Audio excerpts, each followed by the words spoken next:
যদি হেদায়েতের মালিক আল্লাহর বাইরে কেউ হইতেনি, তা নবী নূহ আলাইহিস সালাতু ওয়াস সালামের ছেলে জান্নাতি না জাহান্নামী? অথচ তিনি আউয়ালুর রাসূল, প্রথম শরীয়তের প্রবক্তা, সবচেয়ে হায়াতওয়ালা নবী, অথচ তার ছেলে ঔরার যা সন্তান জাহান্নামী। যদি জান্নাতে নেওয়ার ক্ষমতা আল্লাহর বাইরে কেউ থাকতো, তাহলে নবী নূহ আলাইহিস সালাতু ওয়াস সন্তান কেন জাহান্নামে যাবেন? অথচ তিনি আদমের সানি, হাম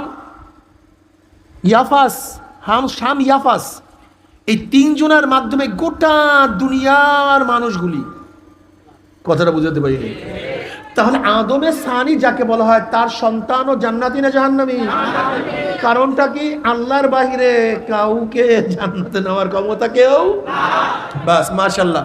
নবী ইব্রাহিম আলাইহিস সালাতু ওয়াস সালাম জাতির পিতা এবং আমার নবীর বংশধর। নবী ইব্রাহিম